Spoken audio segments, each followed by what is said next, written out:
ನಮ್ಮೂರಲ್ಲಿ ಜಮೀನ್ ತಗೊಳ್ಲಿಕ್ಕೆ ಎಷ್ಟೆಲ್ಲ ಧೈರ್ಯ ನಿನಗೆ? ಚರ್ಮದು ಫ್ಯಾಕ್ಟ್ರಿ ಕಟ್ಟಿ ಊರಲ್ಲಿ 100 ಜನಕ್ಕೆ ಕೆಲಸ ಕೊಡೋಣ ಅಂತ. ಹೇ, ನಮ್ಮೂರಲ್ಲಿ ಕೆಲಸ ಕೊಡೋದಕ್ಕೆ ನೀನೇ ಇರಲ್ಲ?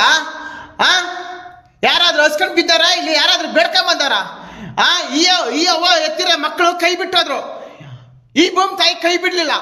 ಆದ್ರೆ 2 ತುತ್ತು ಗಂಜಿ ಕುಡಿತಾ ಇದ್ದಾಳೆ. ಅದನ್ನ ಕಿತ್ಕೊಂಡು ಹೋಗ್ಬಿಟ್ರೆ ನಿಮ್ ಕಂಪ್ನಿ ಚರ್ಮ ಕಿತ್ಕೊಂಡು ತಿನ್ಬೇಕಲ್ಲ. ನಾವೇನು ಪುಕ್ಷಟೆ ತಗೊಂಡಿಲ್ಲ, ಕೈ ತುಂಬಾ ಕಾಸು ಕೊಟ್ಟಿದ್ದೀವಿ. ಹೇ, ಕೊಬ್ಬಿದ ಮಗನೇ, ಕೋಟಿನ ಪುಟ್ಕೋಶಲ್ಲಿ ಸುತ್ಕೊಂಡು ಹೇಳೋರು ವಂಶ ಕಂಡ್ರೆ ನಮ್ದು. ನಮ್ಮ ಹತ್ರ ಕಾಸಿನ ಬಗ್ಗೆ ಮಾತಾಡ್ತೀನಿ. ನೀನು ಎಷ್ಟೆಲ್ಲ ಮಡಗಿದ್ದೆ ನೀನು? ಗೌಡ್ರೆ, ಜಮೀನ್ ಕೊಂಡ್ಕೊಂಡಿರೋದು ಮಂತ್ರಿಗಳು. ಅವ್ರಿಗೆ ಗೊತ್ತಾದ್ರೆ ಸುಮ್ಮನೆ ಬಿಡಲ್ಲ ನಿಮ್ನ. ಹೇ, ಅವನ ಗುಂಡಿಗೆಲ್ಲಿ ಬಿಸಿ ರಕ್ತ ಇದ್ರೆ ಈ ಸಿಂಹದ ಗುಹೆಯಿಂದ ಒಂದು ಉಳ್ಕಡೆ ಕಿತ್ಕೊಂಡೋಗ್ಲಿ ನೋಡೋಣ.